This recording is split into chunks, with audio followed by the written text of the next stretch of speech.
Hey guys, John V from Phone Arena here. Right now you're watching our video comparison between the Samsung Galaxy S5 and the Nokia Lumia 1520.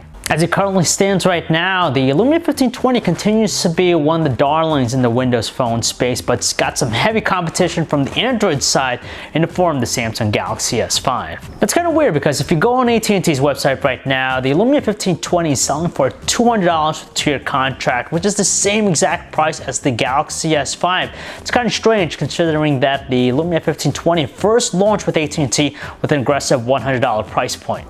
You know, Samsung has splashed a dose of sophistication to the design of the Galaxy S5. It doesn't quite match the edgier style that we continue to see out of the Lumia 1520. Holding the two in the hand is quite obvious. There's a huge size disparity between the two. The Galaxy S5 is lighter, thinner, and also more compact, so it's more comfortable to hold in the hand. Whereas with the 1520, it's just heavier, it's wider, and you have these pointed corners. Looking at displays, they're very crisp and detailed just because you get 1080p resolution with both. The only difference here is just the display technologies and the sizes. You get a larger panel with the Lumia 1520. What we find the Galaxy S5 this way to be a little bit more attractive just because of those iridescent colors it produces and the cool air view functionality you get out of it. With the housing of the Galaxy S5, you have some additional ports you don't otherwise have with the Lumia 1520. For example, you have a faster micro USB 3.0 port, an IR blaster that turns it into a universal remote, and it's worth mentioning too that the Galaxy S5 is waterproof, so you can actually submerge it underwater, which is something you can't say with the 1520. It's that age-old question of which is the superior platform between the two. Now, in this comparison with the Lumia 1520, we're going to be using Windows Phone 8 with the GDR3 update just because Windows Phone 8.1 is not yet officially out with it.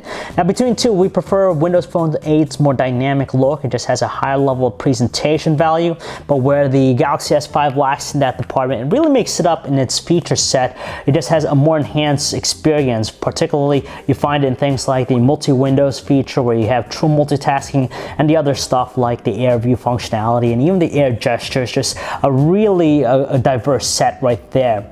Now for basic things such as the organization apps, checking out the calendar, or even surfing the web with the respective browsers, you're not going to notice a whole lot of difference between two. Their performance are nice and fast, but with the Galaxy S5 it benefits from having a newer chipset, the Qualcomm Snapdragon 801 processor versus the 801 in the Lumia 1520. Don't get us wrong, they're both able to handle 3D gaming and most stuff with no issues at all, but we just have a little bit more snappiness with the Galaxy S5. Now, Lumia 1520 benefits over other Windows Phone with its Nokia branded applications, but doesn't quite encompass the balanced set of features you get out of the Android experience with the Galaxy S5. So with the Galaxy S5 and Android, you just have a deeper, enhanced experience out of it, but if you want to experiment, you can't go wrong with Windows Phone 8 either.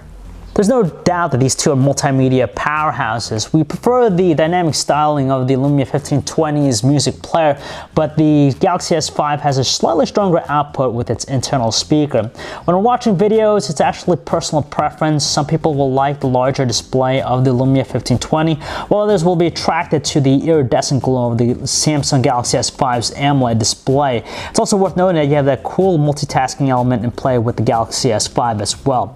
Now, as we take a look at their camera applications, the UI, you have more fun shooting modes available with the Galaxy S5, but the Lumia 1520 has that camera-like layout where we have control of different manual settings. When it comes to shooting photos though, these two are superb in that regard. You have that 16 megapixel camera with the Galaxy S5 in comparison to the slightly larger 20 megapixel pure view camera of the Lumia 1520. Now we know the Lumia 1520 has been a fantastic device in taking photos, but the Galaxy S5 proves its worth too. And when we look at the results from outdoors where there's a lot of sun, we're surprised. We actually like the Galaxy S5's photos a little bit more. There's a lot of strong details with both, but you just get a sharper overall value with the Galaxy S5. Under lower lightings, we're kind of gearing towards the Lumia 1520 just because its photos are less noisy than the Galaxy S5. But when it comes to shooting 1080p videos, unfortunately, you get underwhelming results with the Lumia 1520, and you just get, again, a balanced set with the Samsung Galaxy S5, so we prefer it more. It's worth mentioning that the Galaxy S5 also has an enhanced multimedia experience just because it benefits from having an IR blaster that turns into universal remote, and you also have video out functionality as well with it. We actually don't find one handset to be better than the other when it comes to call quality, just because the results are nothing more than average with these two.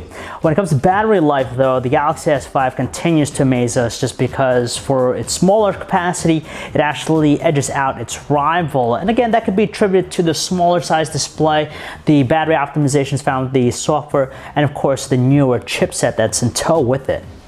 It's kind of weird because if you go on AT&T's website right now, the Lumia 1520 is selling for $200 with a 2-year contract, which is the same exact price as the Galaxy S5. It's kind of strange considering that the Lumia 1520 first launched with AT&T with an aggressive $100 price point. Off contract though, you're going to get more savings with the Lumia 1520 just because it's sporting an off contract price of $585 in comparison to the Galaxy S5's beefier $650 cost. Therefore, if we take all that into consideration, it kind of shows us that the Galaxy S5 is going to give you more value for the buck at $200 with a 2-year contract. It's a newer handset, it has beefier specs, and of course you know it's going to be a device that's going to be talked about for quite some time. On the flip side though, if you're looking to save some money without too much compromises in the experience and the performance, the Lumia 1520 is still a fantastic device, though granted, we'd probably recommend looking at other options when it comes to purchasing it with a 2-year contract, because some retailers out there, you could even get the device nowadays for free. So if you guys want to learn more about either handset, you could check out our website, phonearena.com. It's John V.